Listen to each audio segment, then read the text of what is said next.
শূন্য হাতে তাদেরকে চাকরি নয়, তাদেরকে কর্মসংস্থানের ব্যবস্থা করবে। আপনারা আবার ভুল বুঝবেন না যে জামাত ইসলামী আপনাদেরকে চাকরি দেওয়ার প্রতিশ্রুতি দিয়েছে। বড় হচ্ছে এক হাতে কর্মসংস্থানের জন্য কি করা হবে, ব্যবস্থা করে দেওয়া হবে। এই ক্ষেত্রে যাদের পুঁজি সংকট আছে তাদেরকে জামাত ইসলামী সরকার গঠন করলে জামাত ইসলামীর পক্ষ থেকে এই রাষ্ট্র তাদেরকে কি করবে, বিনা সুদে লোন দিবে। আপনারা জানেন যে প্রত্যেকটা পাড়া মহল্লায় সুদ এবং এই কিস্তিগুলো এমন ভাবে কি হয়ে গেছে, ছড়িয়ে গেছে, যার বদলতে সুদের টাকা টানতে টানতে দিন চলে যায়। আপনি লাভ তো দূরে থাকে, আপনার সংসার চালানো কঠিন হয়ে যায়। একটা পর্যায়ে এসে এই কিস্তির টাকাগুলো পরিশোধ করতে গিয়ে সর্বস্ব হারায়। শেষ পর্যন্ত অনেকে আছে নিজের জীবনে আত্মহত্যা পর্যন্ত করে, অনেকে আবার আছে এলাকা ছেড়ে দেউলিয়া হয়ে যায়। সম্মানিত মা ও বোনেরা, জামাত ইসলামী এই কাজগুলো করবে। আবার আল্লাহ তাআলার বক্তব্য হচ্ছে, যদি আমার পক্ষ থেকে কোনো দল দুনিয়াতে রাষ্ট্র ক্ষমতায় যায় তখন তারা চারটা কাজ করবে। আল্লাযী মাক্কান্নাহুম ফিল আরদে আকিমুস সালাতা ওয়া আতুজ যাকাতা ওয়া আমরু বিল মারুফ ওয়া নাহি আনিল মুনকার। যে ওই গোষ্ঠী যদি কি করে, আমার পক্ষ থেকে একটা দল যারা দুনিয়াতে আমার কোরআনের আলোকে রাষ্ট্র পরিচালনা করতে চায়, তাদের সর্বপ্রথম কাজ হচ্ছে তারা সালাত প্রতিষ্ঠা করবে। আপনি সালাত যখন প্রতিষ্ঠা হয়ে যাবে তখন অন্যায় কাজ বিরত থাকবে, কারণ আল্লাহ তাআলা বলছেন ইন্নাস সালাতা তানহা আনিল ফাহশাই ওয়াল মুনকার। নিশ্চয়ই নামাজ সকল মানুষকে অশ্লীল কাজ থেকে বিরত রাখে। যখন কেউ অশ্লীল কাজ করবে না, আল্লাহর গোলামি করবে এবং আল্লাহর বান্দেগী করার মাধ্যমে সে একমাত্র আল্লাহর সন্তুষ্টির জন্য চেষ্টা করবে, তখনই মূলত তার জীবনের সফলতা। সম্মানিত মা ও বোনেরা, এই কারণে আপনি দেখবেন যে ব্যক্তি নামাজ পড়ে অন্তত তার দ্বারা অন্যায় কাজ হবে না, আর যে ব্যক্তি নামাজ পড়ে আবার অন্যায় কাজ করে, এই নামাজ হচ্ছে না সেটাই কি করতে হবে, ধরে নিতে হবে। কারণ আল্লাহ তাআলার ওয়াদা অবশ্যই সত্য, অবশ্যই সত্য এবং অবশ্যই সত্য। দ্বিতীয় নম্বর হচ্ছে, জামাত ইসলামী যখন ক্ষমতায় যাবে তখন যাকাত আদায় করা হবে। এখন তো অনেকে আছে ফাঁকিবাজি করে জাকাত দেওয়ার ক্ষেত্রে, অথচ এই জাকাতের টাকা ধনীদের এই সম্পদের উপরে গরিবদের হক দিয়েছে কে? আল্লাহ তাআলা। আল্লাহ তাআলাই কি করতেছে, ধনীদের এই হকের উপর কি করতেছে, সম্পদের উপর হক দিয়েছে কাদের? দরিদ্রদের। মূলত জামাত ইসলামী জাকাতের টাকা নিয়ে জনগণকে কি করবে, আবার যারা দরিদ্র আছে এদেরকে কাছে পৌঁছিয়ে দিবে এবং এরাও একটা সময় ব্যবসা বাণিজ্য করে তারাও স্বাবলম্বী হবে, আবার তারাও কি করবে, জাকাতে দেওয়ার উপযুক্ত হবে। সম্মানিত মা ও বোনের, এটাই হচ্ছে মূলত ইসলামী রাষ্ট্রের রূপরেখা। পাশাপাশি জামাত ইসলামী ক্ষমতায় গেলে আরো দুইটা কাজ করবে, সৎ কাজের আদেশ এবং অসৎ কাজে বাধা প্রদান করা। অন্য আয়াতে আল্লাহ তাআলা বলছেন, কুনতুম খায়রা উম্মাতি উখরিজাত লিন-নাস তা'মুরুনা বিল মারুফ ওয়া তানহাউনা আনিল মুনকার ওয়া তু'মিনুনা বিল্লাহ। তোমাদেরকে দুনিয়াতে সর্বশ্রেষ্ঠ জাতি হিসেবে প্রেরণ করা হয়েছে, আশরাফুল মাখলুকাত যাকে বলা হয়, সেই আশরাফুল মাখলুকাত হিসেবে দুনিয়াতে প্রেরণ করা হয়েছে। তোমরা মানুষকে সৎ কাজের আদেশ করবে এবং অসৎ কাজে বাধা প্রদান করবে। আর তোমরা একমাত্র এই কাজ করতে গেলে বাধা বিপত্তি অপপ্রচার নানা রকম কি করবে, তোমার উপর জুলুম নির্যাতন হবে, তখন একমাত্র তাওয়াক্কুল করবে আল্লাহর উপর। সম্মানিত মা ও বোনেরা, কোরআনে যে কথাগুলো বলে দিয়েছে, এই কোরআন বিষয়ে আল্লাহ তাআলা নিজেই বক্তব্য দিয়েছেন, জালিকাল কিতাবু লা রাইবা ফিহি হুদাল লিল মুত্তাকিন। এটা এমন একটা কিতাব যার মধ্যে কোনো কি নাই, সন্দেহ নেই, যেটা মুত্তাকিদের জন্য পথ প্রদর্শক। এখন আপনি আল্লাহ প্রত্যেকটা হুকুম মানার পরবর্তীতে যদি আপনি এটা কি আপনাদের বিশ্বাস হয় যে আপনি আল্লাহর হুকুম মানবেন, আল্লাহ সন্তুষ্ট হয়ে আপনাকে চাইলে কি জান্নাত দিতে পারবে না?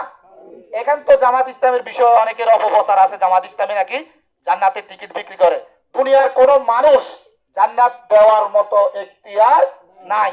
আপনার কর্মকাণ্ডের উপরে নির্ভর করে আপনি জান্নাত নিশ্চিত করতে হবে। কারণ আল্লাহ তাআলা বলেছেন অন্য সূরাতে, সূরা জিলজালে, ফামাইয়া আমাল মিসকালা যাররাতিন খাইরান ইয়ারা ওয়া মাইয়া আমাল মিসকালা যাররাতিন শাররান ইয়ারা।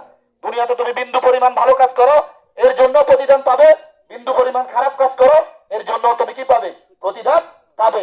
আর ওই দিন, পরকালের দিন, দুনিয়াতে আপনি অন্যায় কাজ করবেন, আপনি মনে করবেন শুধু আপনি নিজেই দেখতেছেন, অন্য কেউ দেখতেছে না।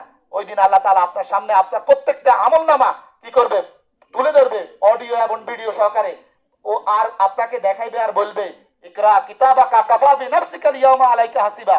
আজকে পড়ো তোমার আপন কর্মের রেকর্ড, তোমার হিসাব গ্রহণের জন্য তুমি নিজেই যথেষ্ট।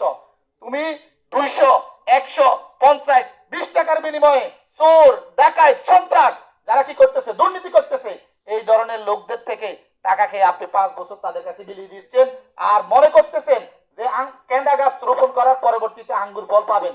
এটা কোশ্চিন কালেও কি নয়, সম্ভব নয়। এই কারণে আমরা বলবো জামাত ইসলামী মূলত এমন একটা রাষ্ট্র চাচ্ছে যারা নিজেদেরকে কোরআন দিয়ে তৈরি করেছে। আপনারা মাওলানা দেলোয়ার হোসেন সাইদির নাম শুনেছেন এবং ওনার অসংখ্য ওয়াজ শুনেছেন। মূলত জামাত ইসলামী হচ্ছে মরহুম মাওলানা দেলোয়ার হোসেন সাইদির দল। এই কারণে আমি আপনাদেরকে বলবো, আপনারা একজন ভালো মানুষ চিনতে হলে আপনি তার কর্মকাণ্ড দেখবেন, আপনি তার মুখের মিথ্যা বলি দিয়ে আপনি তাকে যাচাই বাছাই করবে না। এই কারণে আপনার সমাজের মধ্যে কোন ছেলেগুলো খারাপ কাজ করে, এরা কোন দলের অনুসারী, কোন ব্যক্তিকে আমি নির্বাচন করার পরবর্তীতে আমি কি করব, ভালো থাকবো কি থাকবো না। আমি আপনাদেরকে একটা কথা বলবো, শুধু প্রিয় মা ও বোনেরা, এখানে অনেকে আছেন আপনার স্বামী সন্তান শহরে আছে, প্রবাসে আছে, অনেক টাকা কষ্ট করে ইনকাম করে আপনাদেরকে এই টাকাগুলো দেয়, অথচ তার কাছ থেকে তার পরিবার বিচ্ছিন্ন, তার কাছ থেকে তার সন্তান বিচ্ছিন্ন, তার কাছ থেকে তার আত্মীয় স্বজন সবাই থেকে দূরে থেকে অত্যন্ত কষ্টের পরে দিন শেষে টাকা পাঠায়। কিন্তু সে যে কত কষ্ট আছে আর আপনারা যে টাকা তার জন্য কতটা কষ্ট আছে সেটা আপনি অনুধাবন করেন। অথচ সেই টাকা দিয়ে যখন কি করতে যান, বিল্ডিং করতে যান, তখন এক শ্রেণীর ব্যক্তিদেরকে কি করতে হয়, টাকা দিতে হয়। আমরা বলবো আপনি শুধু কি ওই এক ব্যক্তি দেখে ভোট দিবেন না, আপনি ভোট দিতে হবে এই ব্যক্তির সাথে কারা দলচল, কারা চলাফেরা করে, যে ওই ব্যক্তিকে বানাই দিলে এদের এই দাপটে আপনি কি এলাকাতে সুখে শান্তিতে থাকতে পারবেন কিনা। সম্মানিত মা বোনেরা, এই জায়গাগুলো আপনাদেরকে কি করতে হবে, বিবেককে না দিতে হবে।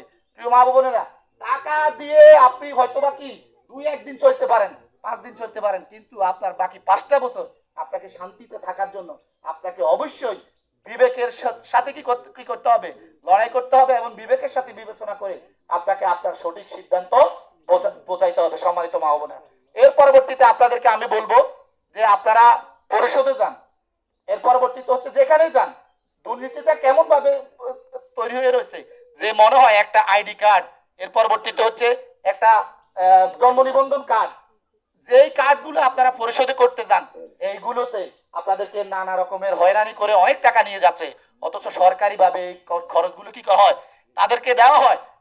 আপনাদেরকে বলবো জামাত ইসলামী যদি ক্ষমতায় যায় এই ধরনের 1 টাকা দুর্নীতি করেও কোনো টাকা আপনাদেরকে দিতে হবে না। এবং আপনাদেরকে আরেকটা কথা বলবো, বাংলাদেশে তো 3টা কার্ড চালু আছে, আবার এখন আবার নতুন নতুন কার্ডের কি করে আপনাদেরকে আশ্বস্ত করে। আমরা আপনাদেরকে বলবো যে এই কার্ডগুলো তো ওনারা ওনাদের বাবাদের ঘর থেকে দিবে না, ওনারা ওনাদের পরিবারের ঘর থেকে দিবে না, ওনারা সরকারের ঘর থেকে দিবে। যদি ওনারা দিতে পারে জামাত ইসলামীও দিতে পারবে, তবে ওনাদের আর জামাত ইসলামের মধ্যে পার্থক্য হচ্ছে ওনারা এই কার্ডগুলো করতে গিয়ে এখন বয়স্ক ভাতা আছে, বিধবা ভাতা আছে, প্রতিবন্ধী ভাতা আছে, আপনারা যারা আছেন এখানে এই ধরনের ভুক্তভোগী ওদেরকেও টাকা দিয়ে এই কার্ডগুলো করতে হয়। আপনাকে বছর শেষে 12,000 টাকা দেয়, কিন্তু এর আগে আপনি যখন এই কার্ডটা করতে যায় তখন আপনার থেকে 5,000 টাকা হাতিয়ে নিয়ে যায়। আমরা আপনাদেরকে শুধু বলবো যে আপনারা এই বিষয়গুলো বিবেচনায় রেখে আপনারা আপনাদের সমর্থন দিবেন। সম্মানিত মা ও বোনেরা, এবার আপনাদেরকে আমি তো অনেক কথাই বললাম যে জামাত ইসলামী মূলত কি করতে চায়, এটার একটা রূপরেখা দিচ্ছি। যে জামাত ইসলামী বাংলাদেশে ক্ষমতায় আসলে সর্বপ্রথম বলা হচ্ছে শিশু এবং বয়স্কদের ফ্রি চিকিৎসার ব্যবস্থা করবে। এটার অন্যতম কারণ হচ্ছে একজন লোক যখন 10,000 টাকা দিয়ে পরিবার পরিচালনা করে, সেই 10,000 টাকা দিয়ে তার সংসার চালানোই কঠিন। বৃদ্ধ মা বাবার ওষুধ যদি 6,000 টাকা লাগে, তখন অনেকেই কি বৃদ্ধ পিতা মাতাকে বোঝা হিসেবে না, এটা তার দোষ কিছু না, তার আর্থিক সমর্থের কারণে সমস্যাটা।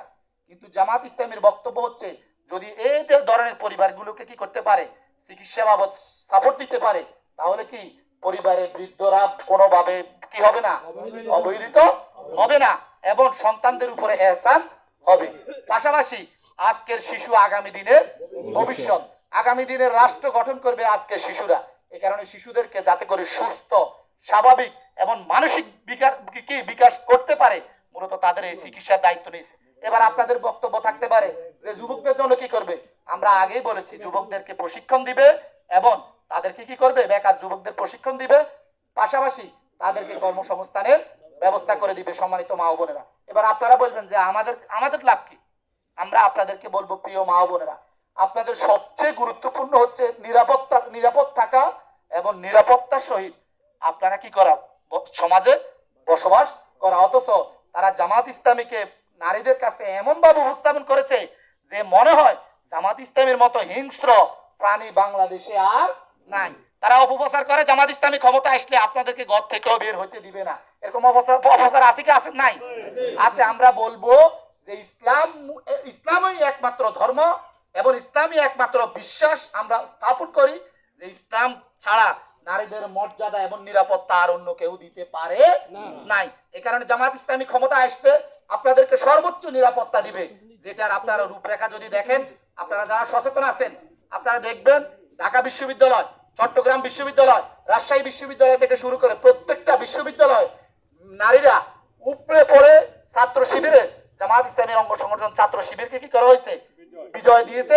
এবং আজ পর্যন্ত এই প্যানেল বিজয়ের পরে কোনো গেস্ট রুম, কোনো রকম অন্যায় কাজ, মাদক এবং নারীদের কোনোভাবে হেনস্থা হয় নাই। আপনাদেরকে শুধু একটা কথা বলবো যে আপনার এলাকাতে আপনার যারা জামাত ইসলামী করে এবং ইসলামী ছাত্র শিবির করে তাদের দ্বারা কি আপনারা আজ পর্যন্ত ন্যূনতম এই ধরনের কি করেছেন, দলীয়ভাবে কোনো হেনস্থা হয়েছেন কিনা?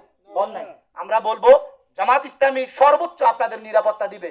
আপনার পরিবারের এরকমও হয় যে ভাই ভাইয়ের পারিবারিক সমস্যা থাকতে পারে জায়গা জমি নিয়ে, এক শ্রেণী আছে দালাল যারা কি করে এই মামলা বাণিজ্য করে এক ভাইয়ের বিরুদ্ধে আরেক ভাইকে লাগিয়ে দেয় এবং দুই ভাই থেকে কি করে টাকা হাতিয়ে নেয়।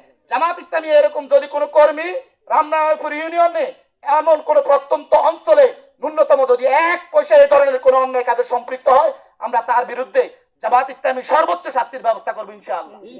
এই কারণে আমরা দৃঢ় প্রত্যয় নিয়ে বলতে পারি যে আমাদের কর্মসংস্থান আছে, আমরা অন্তত অন্যের ভিক্ষা অথবা চাঁদা নামের এই ধরনের অপকর্ম আমরা কোনোভাবেই নিব না ইনশাআল্লাহ। আমরা আপনাদেরকে আশ্বস্ত করতে পারি যা আপনারা দেখবেন যারাই বেকার তারাই কি করে এই ধরনের অপকর্মগুলোর সাথে সম্পৃক্ত থাকে। রাজনীতি তাদের পেশা। জামাত ইসলামের কোন ব্যক্তির রাজনীতি পেশা নয়, রাজনীতিকে দিন কায়েমের জন্য মূলত জামাত ইসলামের ভাইরা চেষ্টা করে। সম্মানিত মা ও বোনেরা, এখন আমরা যে কথাগুলো বলছি এই কথাগুলো আজকে যায় আপনার বিবেককে চিন্তা করবেন। 1000 টাকা দেখ, লাখ টাকা দেখ, আপনারা আপনাদের বিবেককে কোনোভাবেই বিক্রি করবে না।